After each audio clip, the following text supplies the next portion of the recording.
Waalaikumsalam Ustaz. Waalaikumsalam. Ini memang pertanyaan ini sering diulang-ulang, tapi kadang-kadang masih mengganjal di hati ini. Kalau saya ini sama tetangga saya ini kan jenggot nih, saya enggak kan.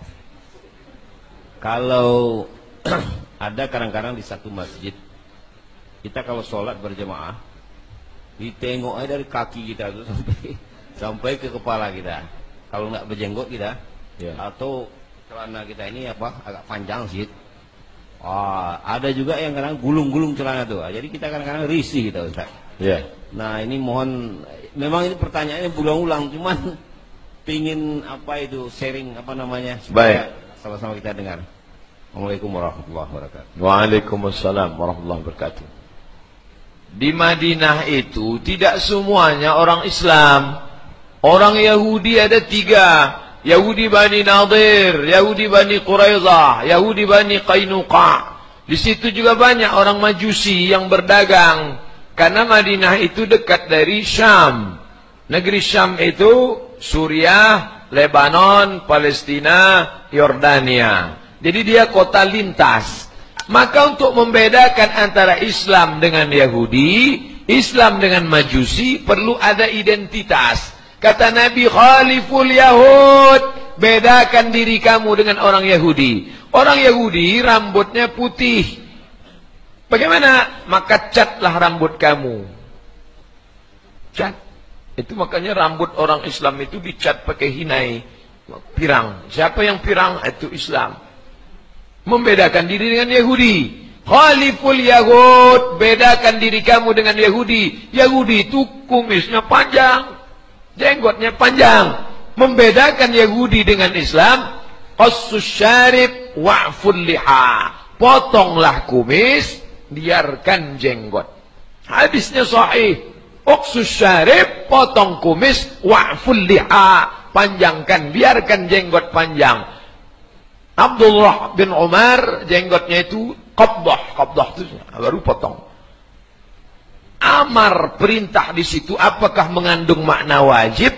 Menurut mazhab Syafi'i, berjenggot itu hukumnya sunnat, tidak wajib. Jadi bapak, ibu, adik, ibu tidak.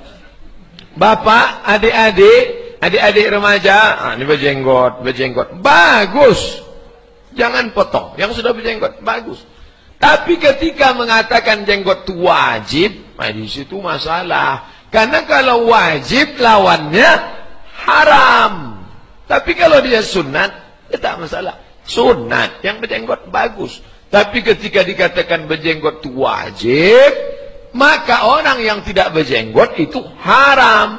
Orang yang terus-menerus melakukan perbuatan haram, itu berarti orang itu fasik. Orang yang fasik tak boleh jadi imam. Orang yang fasik tak boleh jadi ustaz. Ini efek mewajibkan luar biasa. Makanya kecuali semua ulama mengatakan wajib, tahu-tahu Abdul Somad sendiri mengatakan sunat, baru tak boleh. Itu saya tulis karena banyaknya masalah ini.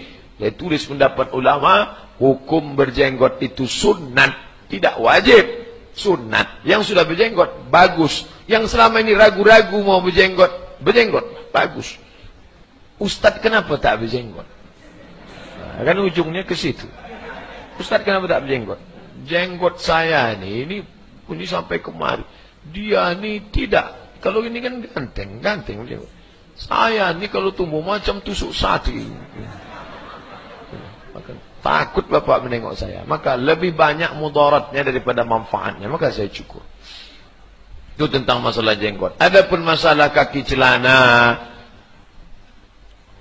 Salah satu. Ada 3 golongan yang tak akan dipandang. La yukallimuhumullah. Tidak akan diajak bicara oleh Allah. Dicuekin Allah. Wala yanzuru ilaihim. Tak akan dipandang Allah. Wala yuzakkihim, tak akan diampuni Allah. Walahum azabun alim. Orang yang ini akan diazab Allah. Siapa itu? Musbil.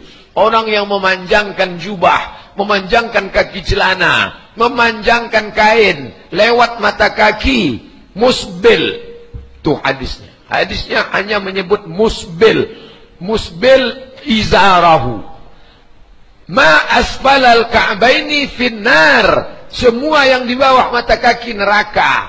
kain celana, kaki celana, kain, jubah, di bawah mata kaki, neraka. Ini satu hadis. Tapi ada hadis satu lagi. Apa kata dia? Man jarra thawbahu khuyala. Kalau panjangnya itu karena sombong. Ada satu lagi. Man jarra thawbahu batara. Orang yang memanjangkan karena sombong. Maka dua hadis ini dikombinasikan. Kalau sombong baru haram, kata Imam Syafi'i. Kalau tak sombong tak haram. Kalau sombong baru haram, kata Imam Nawawi. Kalau tak sombong tak haram. Kalau sombong haram, kata Imam Syaukani dalam Nailul Autar. Kalau tak sombong tak haram. Kalau sombong haram, kata Imam Nawawi dalam kitab Riyadhus Shalihin. Kalau tak sombong tak haram. Kalau sombong haram, kata Imam San'ani dalam Subulus Salam Syarah Bulughul Maram. Kalau tak sombong tak haram. Kalau sombong haram, kata Syekh Qardawi dalam kitab Kaifa Nata'amal Ma'as Sunnah. Kalau tak sombong tak haram. Kalau sombong haram, kata Syekh Atiyah Saqar dalam Fatawa Al-Azhar. Kalau tak sombong tak haram. Jadi jangan bilang kata Abdul Somad, nanti marah orang sama Abdul Somad. Apa hubungan kaki celana, kaki jubah panjang dengan sombong? Karena raja-raja Romawi dulu, raja Persia dulu, kalau dia tegak di sini, oh kaki celananya sampai kaki jubahnya itu. Tengok kemarin waktu anak raja Inggris nikah, dayang-dayang membawakan ujung jubah, pakai sutra, pakai emas untuk menyombongkan. Maka laki-laki, makanya tidak boleh ini panjang. Karena alasannya sombong. Kalau tak sombong, ya tak apa-apa. Bukan kata Abdul Somad, kata imam yang 7 tadi. Wallahu a'lam. Apakah hanya 7? Banyak yang lain. Kenapa tak Ustaz sebutkan? Tak ingat saya. Wallahu a'lam.